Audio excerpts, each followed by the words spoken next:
trouver le courage de sauter le pas pour vivre vos rêves en étant conscient que vous pouvez échouer, tout perdre ou encore vous engager dans la mauvaise voie. Ce qu'il faut savoir, c'est que cette peur ne surgit pas seulement avant de sauter le pas, mais qui ressurgit peu importe ce qu'on fait et à n'importe quel stade de notre vie, peu importe le nombre de risques pris auparavant. Et à un certain niveau, ce doute est au cœur de tout projet qui en vaut la peine. Nombreux sont les grands hommes d'État, les explorateurs et les scientifiques qui ont encaissé plusieurs échecs avant de triompher. L'histoire universelle nous révèle que la plupart des grands exploits furent accomplis après une multitude d'échecs. L'essentiel pour réussir, c'est qu'il faut retirer de chaque échec une leçon pour que la prochaine fois, cette situation doit servir à nous rapprocher de notre but. Donc, peu importe ce que vous envisagez en ce moment, changer de carrière ou entreprendre un projet, gardez en tête que ce que vous percevez comme un échec n'est qu'une étape nécessaire sur votre chemin vers la réussite.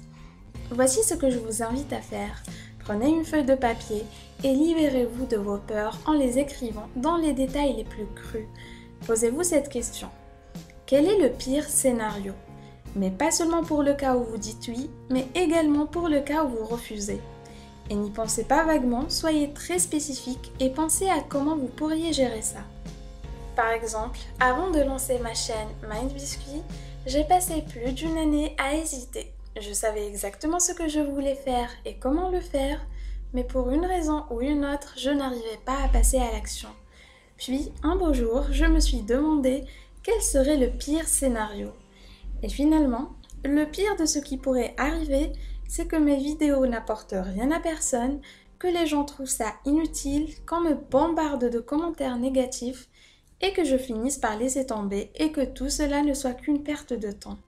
Et en définissant ce pire scénario, je me suis rendu compte que ce n'était pas si grave que ça. Mais sans définir le pire, notre cerveau divague dans des scénarios invraisemblables dont on est inconscient mais qui nous paralysent. Imaginez que vous entreprenez un petit business et qu'on vous demande de tenir une conférence pour un événement très important. Posez-vous la question, quel est le pire scénario si vous acceptez ? Vous allez être stressé, vous allez souhaiter de ne jamais vous être engagé, vous allez vous planter sur scène, dire une bêtise, vous embarrasser et ruiner votre réputation. Maintenant, passons à la seconde question. Quel est le pire scénario si vous refusez ? Vous allez devoir faire face à vos remords car vous avez raté une opportunité qui ne se représentera probablement pas. Vous allez continuer à travailler en sachant que vous venez de refuser la chance de booster votre business et que vous avez raté une expérience qui vous aurait fait progresser sur le plan personnel et professionnel.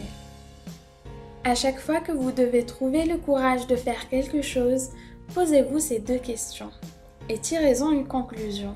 Quel est le pire des pires scénarios? Prendre le risque ou maintenir la vie que vous avez exactement comme elle est? Et sachez que les gens regrettent toujours ce qu'ils n'ont pas fait quand ils en ont eu la chance, et rarement ce qu'ils ont fait.